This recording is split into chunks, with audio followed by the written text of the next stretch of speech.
But I'm not telling you the endings, seriously, because basically you will be the ending to these stories, each of you, and there'll be different endings depending on how God speaks to you during what's been said, and I believe God will speak.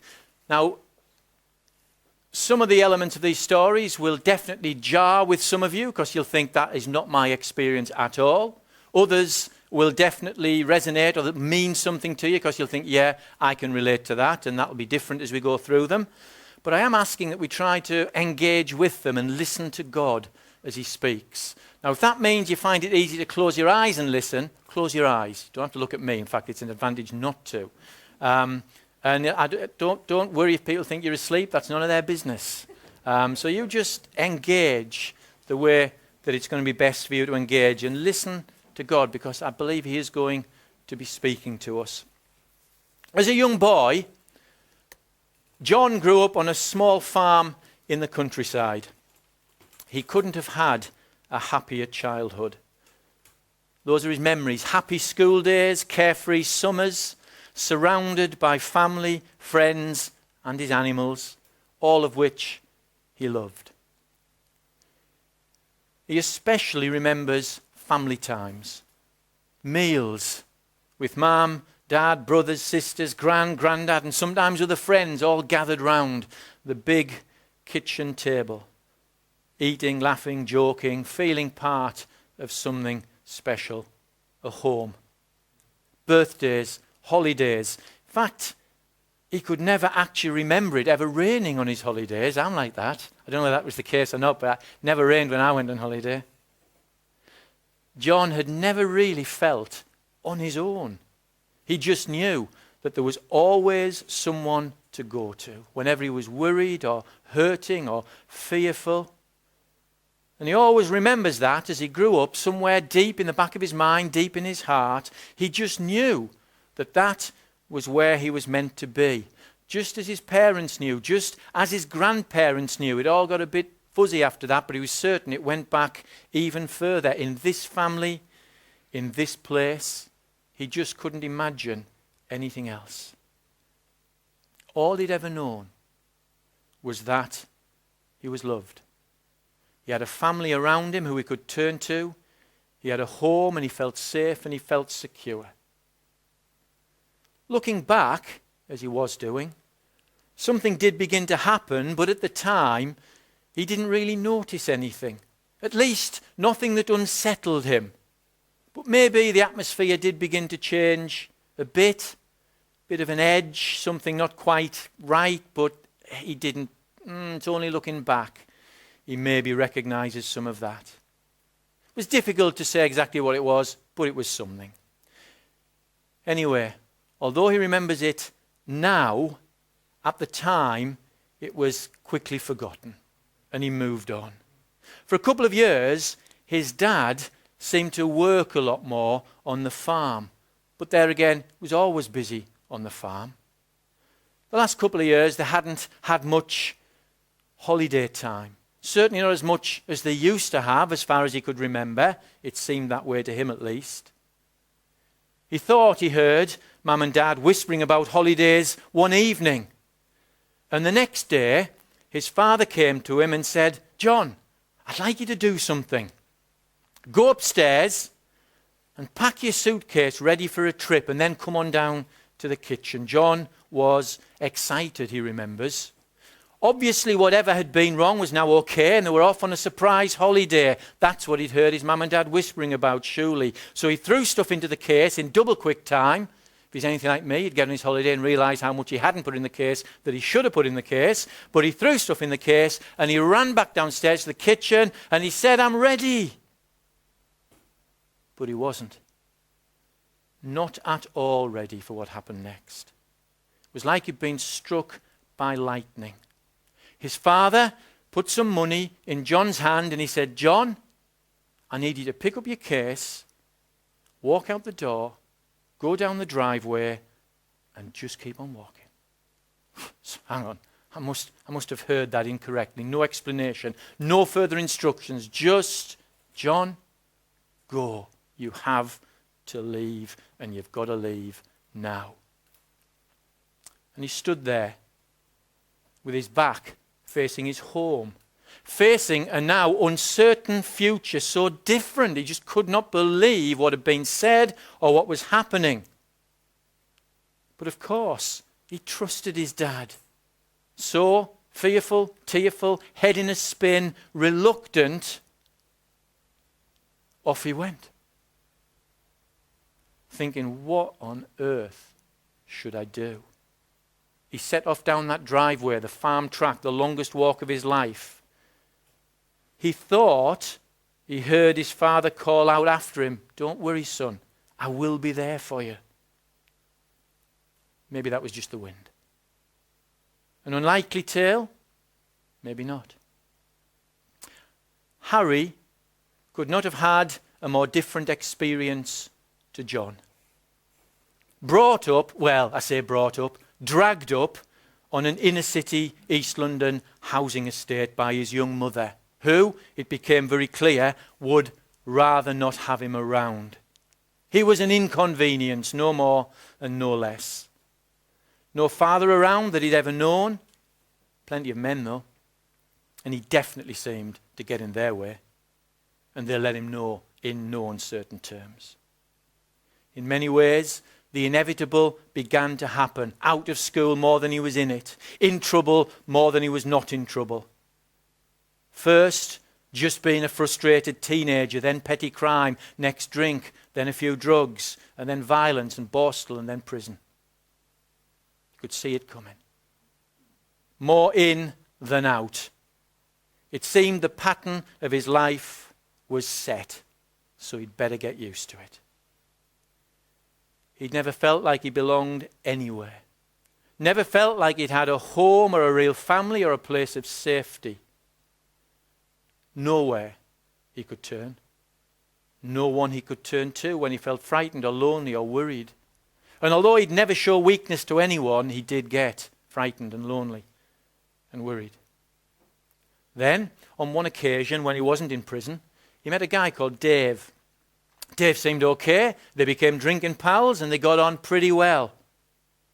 Now at this particular time, out of prison, Harry was living in a squat and he hated it.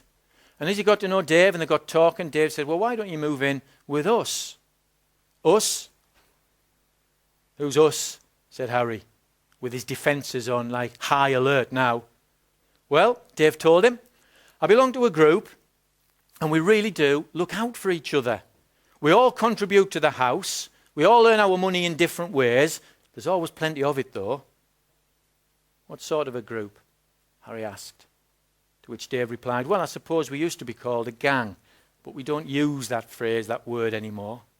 We certainly look after ourselves and nobody messes with us." So, with nothing to lose, Harry went along and you know what? He loved it. They really did look out for each other. And there was always plenty of money. In fact, there was plenty of all kinds of things. And when he had his jacket on when he went out, everybody, he noticed, kept a respectful distance. For Harry, this became the home and the family that he'd never had. This is actually, thinking back, he says, where he began to feel safe and part of something real. Okay, there was the crime, had to earn money somehow.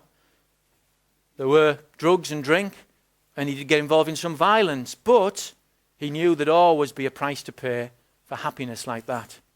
Well, that was his experience anyway.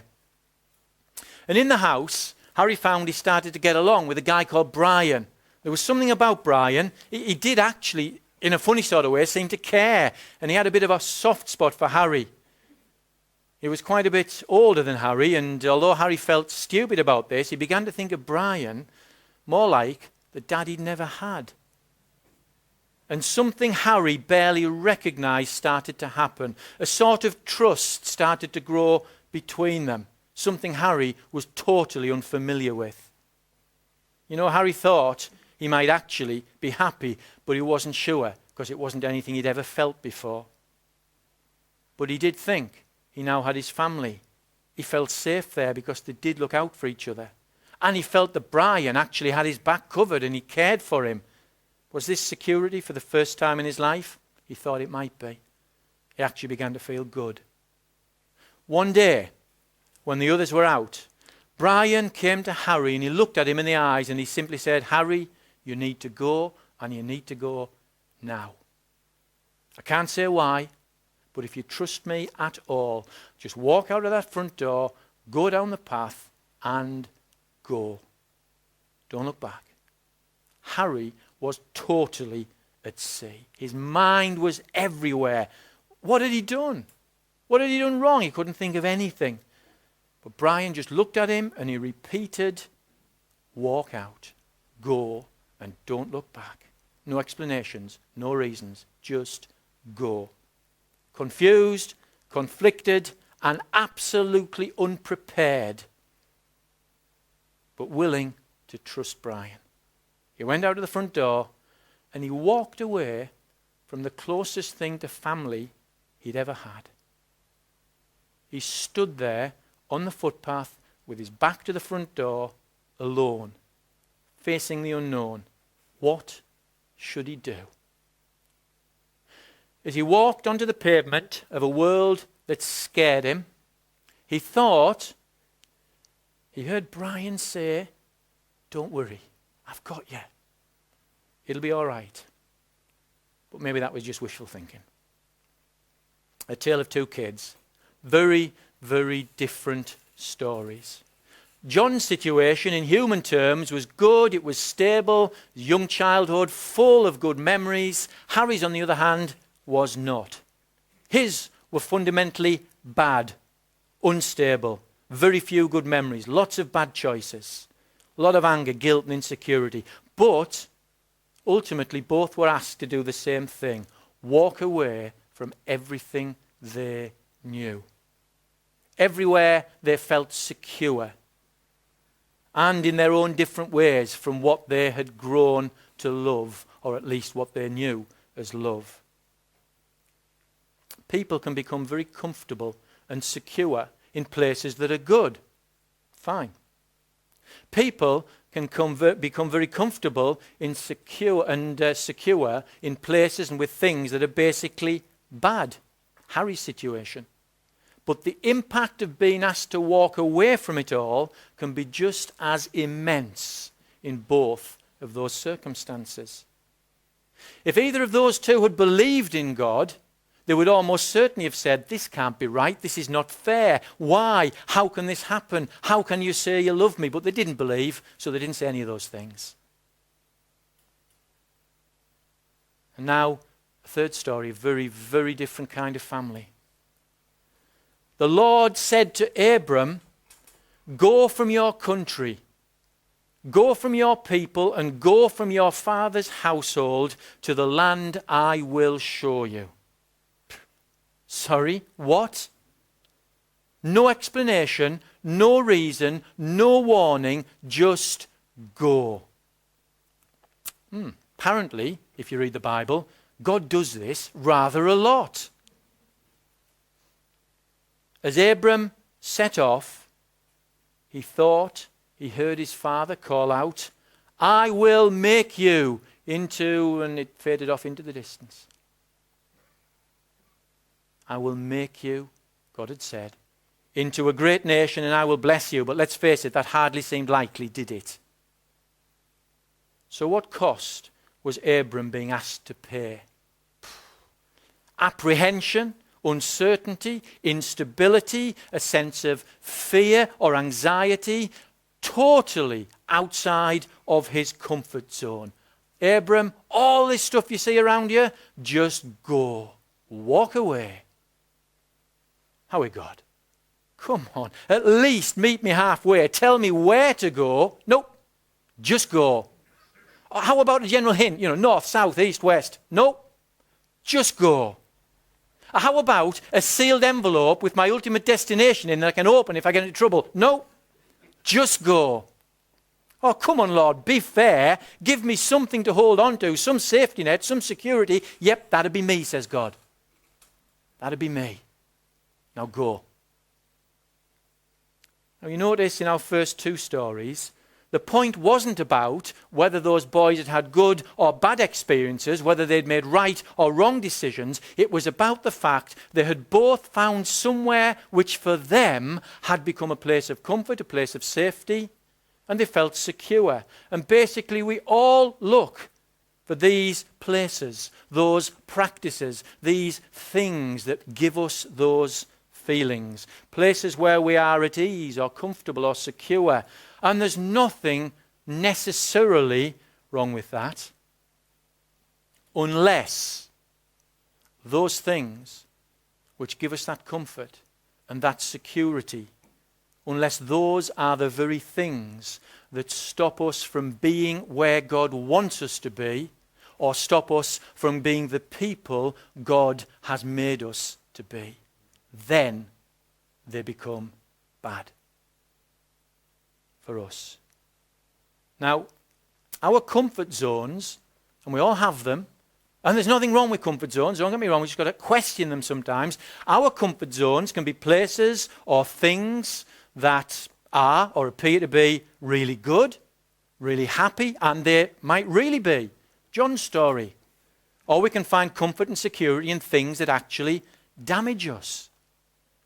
Trust me, people find a comfort and a security in things that are actually compulsive sin or compulsive behaviors, addictions, all manner of things can become our comfort zone, our place of security. Part of my story, which I'm not going into any detail about because this is on film, I spent quite a number of years living in a place that I knew was plain and simply sinful. But let me tell you, it was comfortable. It fed needs. But it acted like an anesthetic. And what anesthetics do is they hide the fact you're in pain, but they don't stop you being hurt. You just don't know you're being hurt. That's what anesthetics do. Now, I was living in a place like that, and God said, go. Walk away from this place. Don't ever think it's easy to walk away from a place like that, because it isn't. It's just as hard as it is, in John's experience, to walk away from a place that was happy and good and full of good things. I think people seem to think, oh, it must be a real wrench to walk away from John's happy experience, but come on, it must be easy to walk away from the bad things or the sinful things. No, it isn't. Because they become for us like an anesthetic, a place to go so we don't feel the pain. And then we forget it might still be hurting us. And God says, walk away, just go. When God told Abram to go, he was inviting Abram to a new life. A life in which Abram would discover a calling beyond just being comfortable, where Abram would seek to serve rather than simply seek to be secure, where Abram would find faith beyond his fears, where Abram would display determination beyond the disappointment of what he'd been asked to do. All of those things God was inviting Abram to step into. And that's what God invites us to when he asks us to walk away from comfort zones that are preventing us from being with him or preventing us from being like him. When Jesus says to us, get up and go, he's inviting us to move from being this one. You know, if the hat fits, wear it, just as a list of them. Jesus is inviting us to move from being crippled by fear into the freedom of faith. Are there things that really cripple us with fear when God asks us to do them? He's inviting us to step beyond the fear into faith. When Jesus says to us, get up and go, he's inviting us to move from a place where sometimes we've been crushed by disappointment and failure and focused on the past, into a place that's a new direction, that's full of determination and focused on God's new future. That's his invitation when he says, get up and go. When Jesus says to us about an aspect of our life, where we are or what we're doing or the things we're placing our trust in, when he says to us, get up and go from them, he's sometimes saying to us, move from being in that place where you've been ground down by guilt into forgiveness and freedom. And when Jesus says to us, get up and go about an area of our life or a place we're living in or things we're beginning to trust in, he says to us, I want you to move from being comfortably numb to being amazingly alive. So it's time to listen. What is the Spirit saying to us? Now listen, there's some basic principles here about our God. And we learn them from the story of Abraham. Abram as he was then. God said, you go and I will. You go and I will. Now if God is saying to you this morning in any area of your life, you go. We need to hear that you go, but don't stop listening because God is going to finish that sentence, and I will for you in your life. That's what he said to Abram. That if you go through the Bible, that's what he said to Hagar and Ishmael. When through Abram, God said, go and I will. And all the way through Scripture, when God says to his people, you need to go from this place, this situation, this circumstance or this thing or this practice or this addiction or whatever it is, he always follows it up with, and I will. And we need to hear that. And I guess the basic principle again is God is saying, you step out and I'll step in. You step out of that situation, that circumstance, that practice, that habit, whatever it is, and I will step into your situation and it will change. And you will move into life in a new way. And that applies to Christians and it applies to non-Christians who will move into life for the very first time. So as we hear God about things, areas, places, practices in our lives, is he saying to us about any of them? In order for you to be where I want you to be, in order for you to be the person I've created you to be, you need to go. You need to let go. You need to turn round and face the other direction. And I will. Amen.